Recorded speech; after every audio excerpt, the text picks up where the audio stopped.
have the pleasure again of having our maestro, psychologist and rock star, Carlos Camacho in. Hi, Carlos. Do you like that one? I love it. It's a new title now. I haven't heard that one before. Fantastic. Maestro. Maybe the conservatorium might send me like an official. They might too. I'm sure they're listening. I'm sure they are. This is a wonderful mix of music. Why wouldn't they be? Lovely to have you here as always. And we've been speaking about forgiveness. We did last week anyway. Yeah. So important, isn't it, Carlos? It is. It is. Dogs, they're great at forgiving, aren't they? Oh, all the time. They're so good at unconditional love, and you might do something, then that's it. It's forgotten. Yeah, they just get on with it like it didn't happen. Yeah, but us humans, we just hold on to things. A lot of it's got to do with ego or pride. Yeah. Stubbornness. The self. We don't want to be hurt. And sometimes we want to hurt the other person back by not forgiving them. But all we're doing is hurting ourselves. Absolutely. And you can also say you forgive yourself. Like I've read things about that where people say they forgive themselves, but they actually don't. So they're still carrying, as you said, that heavy load around with them. Yeah, that's the big problem, I suppose, would be the word that we have in psychotherapy, right? Especially in cognitive behavioral therapy, where you talk to someone and try to help them change their thinking and also their language. And a lot of the times people say, you know what, I do it, but then 20 minutes later, I forget. Yeah. What's that about? Yeah, so you got to be on top of it, and so it's a lot of work, and it just seems like maybe there's a better way of changing something from the bottom up. Bottom up. Yeah, from the bottom. And I think that's where philosophy comes.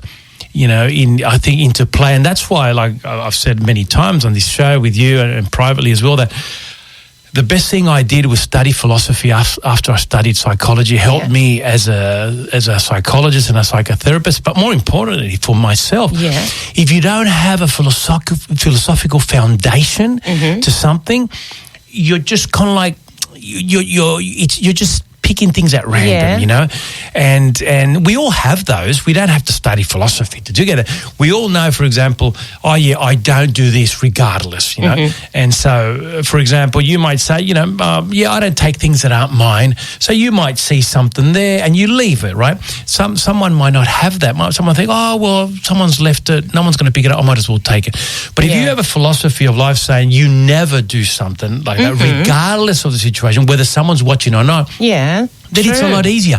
You don't have to question yourself. Yeah, because you do it automatically. You do it automatically. There's certain things we don't do, there's certain things we do, and there's lots of things that we have as guidelines, all of us. But then there's the more technical ones, maybe polished ones on a daily basis where, what do we forgive for? What don't we forgive, and so forth. And I think it's important to say to ourselves, look, I'm not going to torture myself ever. If someone does something to me, that says more about them. That's their problem, really. That's right. Yeah. And it starts with forgiving, because in a way you're forgiving yourself. Yes, that's so important, isn't it? You're forgiving yourself for forgiving them. Yes. Very true. Because you don't want to wake up and go, I shouldn't have, forgave them because they still managed to do this again. We come to a stage then that you've got to reevaluate your friendships or people, and sometimes you've got to let people go if that's the case. Yeah, and like you said, forgiving ourselves is so important.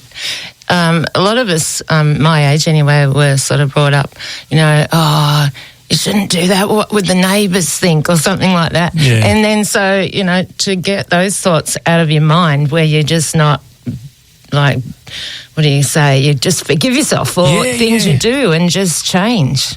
That's right, yeah. Because forgiveness is a funny thing. It's almost a chance to learn.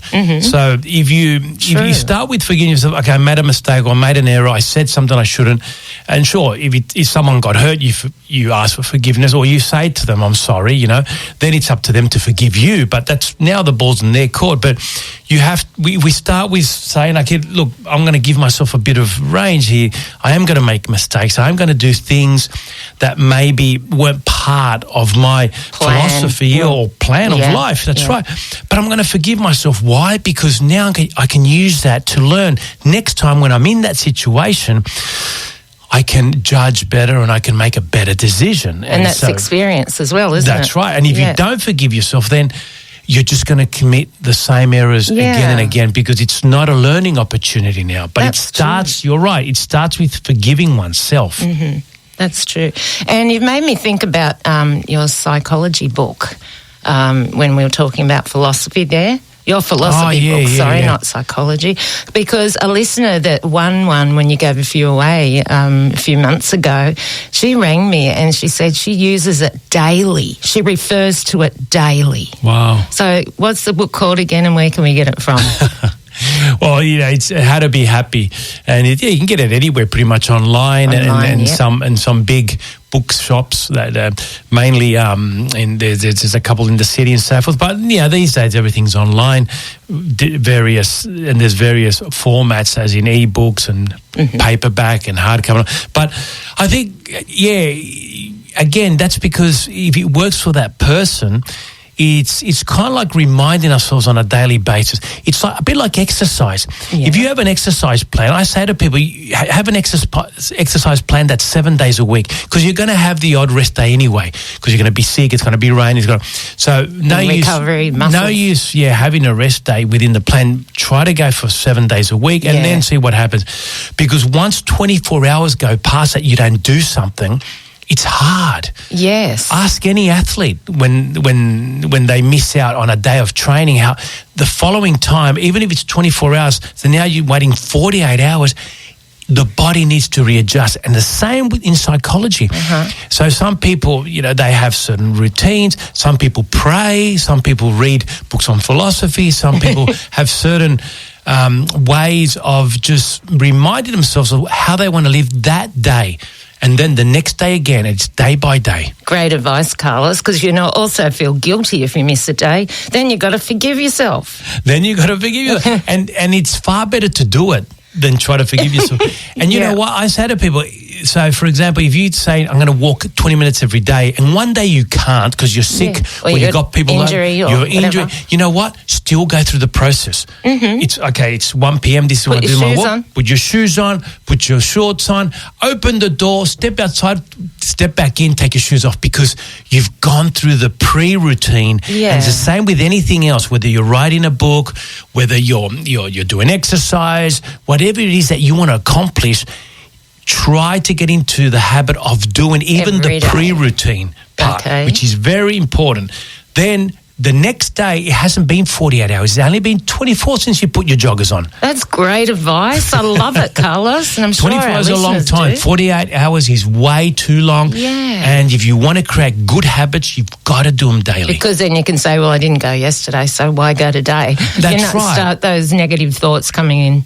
Yeah, once you start leaving things for tomorrow that you can do today, that's not a good approach to life. Do what you can today. If you can do more tomorrow, fantastic, but do something today. Make sure your brain knows what you want. The brain doesn't know. You've got to be on top of it. You've got to say, brain, this is what I want. Great. And I'm going to convince you by at least going through that pre-routine. Love it, Carlos. Thanks for coming in. Oh my gosh. Great, wise words from the maestro. I'm just repeating what all the other people, we're standing on the shoulder of giants, people that have done all the work before us, hundreds, thousands of years in philosophy, psychology, and we're just fortunate to know what works and what doesn't. So I'm happy to share that. Good on you. Humble as well. What song did you choose, Carlos? It's The Cause, isn't it? Yeah, it's a lovely band, isn't it? Of siblings, I think. Yeah, they are. And it was a nice song. I didn't mind it when it came out. And I think the lyrics are good. Yeah. And someone put a lot of effort into these lyrics, and it's perfect for what we're talking about. It is.